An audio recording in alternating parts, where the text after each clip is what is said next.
Nessa sequência de vídeos, vamos contar a história da saúde pública no Brasil, justamente para a gente entender em que ponto nós estamos, quais foram nossas conquistas e em que ponto nossas instituições agregaram e agregam para o povo hoje. Porque, na verdade, a história da saúde do Brasil é a história da democracia, é a história de como que desenvolveu o acesso ao cidadão, como que se dá a relação entre Estado e o povo. E a partir daí a gente consegue analisar como que funciona a instituição em seus objetivos, em sua interação com a população, para daí a gente valorizar mesmo o SUS, que é um bem do Brasil. E por Brasil, diga-se, tanto do povo quanto de tudo que envolve. Já reparou que a gente só para pensar em saúde quando a gente adoece? Ultimamente a gente anda tanto na correria, no automático, que não para pensar de onde vêm os serviços e estruturas que a gente acessa. Nossa mania de reclamar do SUS e do serviço de saúde pública impedem a gente de pensar o que existia antes do SUS. Para ficar mais fácil de compreender, a gente dividiu todo esse período pré-SUS em 6 fases. Na primeira fase, nós vamos falar sobre o período colonial e imperial, que foi desde o descobrimento do Brasil em 1500 até a proclamação da República em 1889. O vídeo trata de vários aspectos importantes, como quais eram as doenças endêmicas, quais as atividades econômicas desenvolvidas, quais as políticas de saúde pública da época. Fica com a gente que todo o panorama ele se amarra para a gente entender como que era o pensamento da época em relação à saúde pública.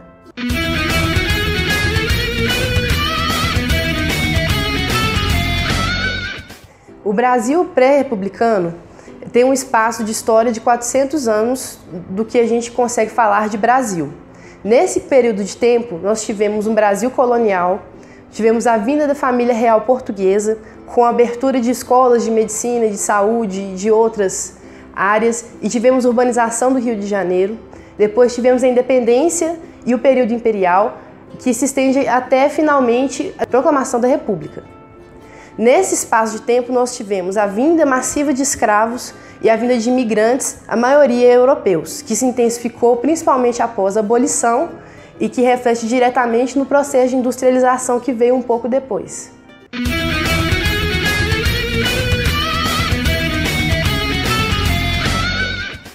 Então, gente, para entender um pouco melhor a questão da saúde pública no Brasil, vamos primeiro entender como se formatava a população daquela época. Então, durante o reinado de Dom José I, que foi entre os anos de 1750 e 1777, ele investiu muito em pesquisas estatísticas aqui no Brasil. E dentre essas pesquisas, descobriu-se o número de indivíduos, de habitantes aqui do Brasil. Esse número era mais ou menos em torno de 3.250.000, em que desses, 1 milhão eram de homens brancos, 1.600.000 de negros e 650.000 eram compostos de índios e mestiços. É importante ressaltar que nessa época, o número de escravos alforriados era baixíssimo. E além disso, os índios que viviam nas zonas urbanas eram um pouco maior. Nessa época, a saúde pública não era questão governamental e isso fazia com que a mortalidade fosse muito mais alta.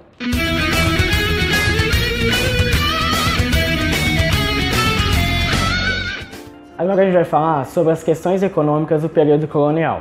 Tem-se que o Brasil era uma colônia de exclusividade de Portugal, sendo essa colônia de exploração, e sendo Portugal a sua metrópole. E nesse período, o desenvolvimento de atividades econômicas aqui no Brasil era de subsistência e também de exportação. O Brasil foi o primeiro produto a ser mais explorado e desenvolvido nesse período colonial, chegando à sua escassez devido à sua grande utilidade e seu grande escoamento no mercado interno para o mercado externo. Posteriormente a isso, outras atividades econômicas também foram presentes, como o algodão, o tabaco, a cana-de-açúcar e a mineração.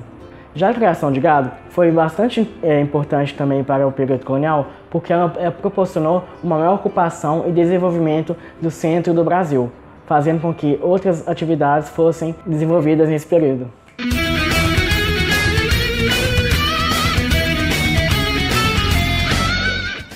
Oi gente, eu vou falar para vocês um pouco sobre as doenças endêmicas do período colonial. Inicialmente, é importante conceituar endemia, né? O que uma doença tem para ela ser considerada endêmica? Então, a primeira característica que ela deve ter, ela deve se alastrar num espaço de tempo e ela está muitas vezes ligada a um território. Então, por exemplo, tem uma área do país que ela tem uma maior incidência de uma doença. Isso faz com que ela tenha a primeira característica de endêmica. A segunda é que ela deve ter uma incidência acima da esperada, né? Porque ela não é controlada. É por essa característica dela estar acima que ela pode ser considerada endêmica e muitas vezes também ela está ligada a algum fator étnico. Então, uma população ela é afetada mais do que outra. Então, o que a gente tem no período colonial? No início de tudo mesmo, o que a gente teve foi a chegada dos portugueses. Então vamos pensar agora como é que era para a população indígena que estava aqui no território, nesse contato que teve na colonização entre portugueses e indígenas.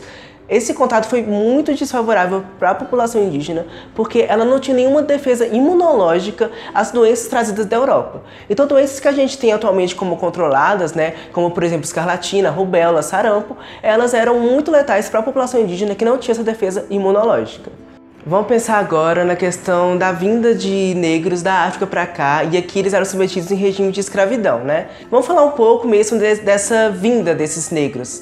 No livro 1808 do Laurentino Gomes, ele fala que esses negros, né, eles realmente eram trazidos para cá por meio de navios negreiros, e esse confinamento ao qual eles eram submetidos nesse tanto tempo longo de viagem, né, era muito comum que doenças se alastravam por essa população do navio. E aí o que a gente tinha era que elas eram realmente simplesmente jogadas no mar. E aí todo esse despejo desses corpos fez com que a trilha de tubarões nessa região de tráfego intenso de navios fosse alterada. E quando eles chegavam aqui, né, o que acontecia? Esses negros eles eram submetidos a um sistema escravista muito forte, então eles eram confinados em senzalas, eles não tinham nenhum tipo de alimentação adequada, eles trabalhavam num ritmo muito intenso. Essas condições precárias faziam com que o sistema imunológico deles ficasse muito fragilizado, então eles eram sujeitos a doenças infecciosas, como por exemplo a malária e a cólera, e também doenças de carência, como a alimentação deles era precária, por exemplo o escorbuto, né, que é a falta de vitamina C na alimentação. Até mesmo a população branca, dependendo do estilo de vida dela, principalmente a população branca mais pobre e os mestiços e cafusos, eles eram sujeitos a doenças, principalmente por causa da questão do saneamento básico. Então, doenças que têm a ver, por exemplo, com a ingestão de água em alimentos contaminados, como a cólera, era muito comum nessa população.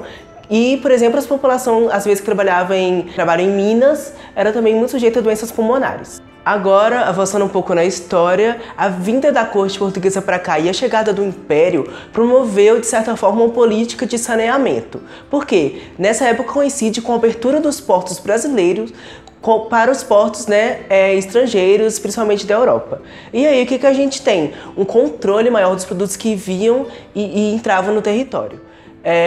Com isso, essa política de saneamento ela se espalhou um pouco para áreas fora dos portos, né? Então a gente tem, por exemplo, um início de um saneamento básico mais estruturado, que causou uma menor diminuição de doenças infecciosas ligadas ao saneamento, como por exemplo a cólera. Em 1826, o que a gente teve foi a instituição da inspeção de saúde pública nos portos brasileiros.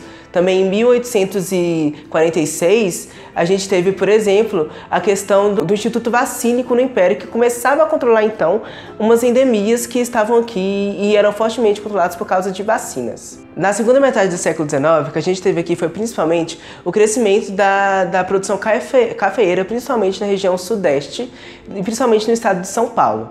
Então, vinha uma grande população de massa agora urbana, que chegava nesses locais, no sudeste, e não tinha estrutura para providenciar um saneamento básico estruturado para toda essa população. Então, doenças como, por exemplo, a cólera e doenças infecciosas ligadas ao saneamento básico ficavam muito fortes, né, nessa época e nessa região.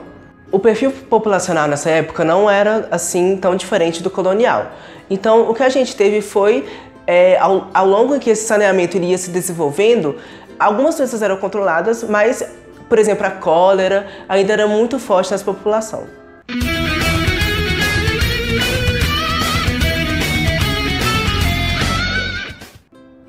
E nessa época, será que já tinha SUS?